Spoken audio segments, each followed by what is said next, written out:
Join me in the preparation of a delicious carne en su jugo. This recipe is perfect today because it's super chilly and windy here in Arizona. So if you would like to see how I prepare this recipe, continue watching the video and let's get started. But first, let's go over the ingredients so you can gather up your ingredients and prepare this recipe with me. And if you miss any, that's okay because I will provide a full list of ingredients in the description of this video.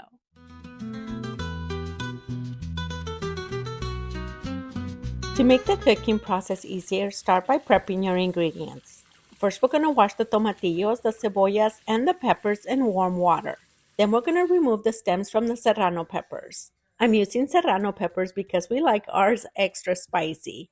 But if you don't want yours extra spicy, you can use less or you can substitute the serranos for jalapenos. Trim off the ends of the cebollita and then remove the first layer. The cebollitas y los chiles güeros, we're going to fry them in the bacon fat. So once we trim off the ends, we're going to place it in a strainer or on a clean paper towel to absorb the excess water.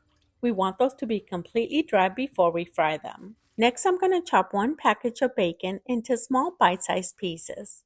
Place it in a bowl, then we're going to move on to the meat. The type of meat you use can vary depending on your preference. Chuck steak, sirloin steak, or flank steak are great choices for this recipe. I'm using chuck steak, desmillo de res. This is a cut that we like to use when making carne asada. So I think it's going to be a great choice for this recipe because of the layers of fat. So make sure you watch till the end of the video so you can see how this delicious recipe turns out. And you can also help me out by sharing this video with friends and family so they too can enjoy this delicious recipe. Now let's move on to the cooking process. Heat up a large stock pot over medium-high heat to brown the bacon. Once it's brown and crispy, remove it and place it on a plate lined with a clean paper towel to absorb the excess fat. The fat rendered from the bacon, we're going to use to fry the cebollitas y los chiles güeros. Once they're lightly brown and tender, remove them and place them on a separate plate. I'm going to use the remainder of the fat that rendered from the bacon and take advantage of all those delicious flavors that are in the pan to cook the meat. Now keep in mind that if there's too much fat in the pan, you can remove some of the fat before adding the meat. And then I'm going to generously season with freshly grounded black pepper and salt. And for this recipe, that is all the seasonings you need, at least for me. But you can also add whatever other seasonings of your choice. During the cooking process, make sure to move the meat around frequently so it can cook evenly. And while we wait for the meat to cook, we're going to begin the preparation of the sauce. To make the sauce, you can choose to boil the ingredients first, but I'm going to add all the ingredients raw to the blender. Add the onion, the tomatillos, and the serrano peppers to the blender. When cooking, I like to use a lot of garlic, so I used half a head of garlic and one handful of cilantro. But before I add the cilantro, I'm going to reserve a small amount to garnish the dish when serving.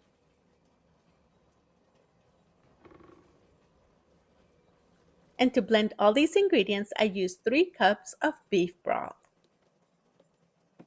And blend until it reaches a smooth consistency. And set aside. Now let's check on the meat. The meat has been cooking for about 45 minutes. And as you can see, most of the broth has simmered down. Once all is remaining is the fat rendered from the meat and the bacon, add in the sauce from the blender. With additional beef broth is needed. Once you add in the sauce, it's going to look very green like this. This is because the sauce is not completely cooked yet. I used a total of 6 cups of broth. The amount you use can vary depending on how soupy you prefer yours. Now keep in mind that we're going to simmer for about 30 to 45 minutes. So make sure to use plenty of broth to ensure that it doesn't simmer down completely. Bring to a simmer over medium-high heat, then turn down the burner to low. Cover and cook for an additional 30 minutes. Now this may seem like a long time because the meat is already fully cooked, but this is what's going to give our meat a nice tender texture. After 30 minutes, add in the brown bacon, las cebollitas y los chiles güeros, and cook for an additional 15 minutes before enjoying this delicious recipe. The perfect recipe to enjoy on a chilly day or any time of the year. Serve with your favorite beans and top it off with onion and chopped cilantro.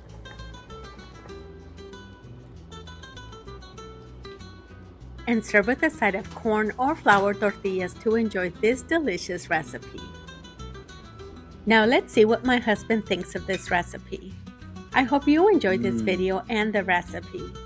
And if you did, heart this video so we can continue to share more recipes like this one. And make sure to share this video with friends and family so they too can enjoy this recipe. Thank you so much for watching, and I hope to see you in the next video.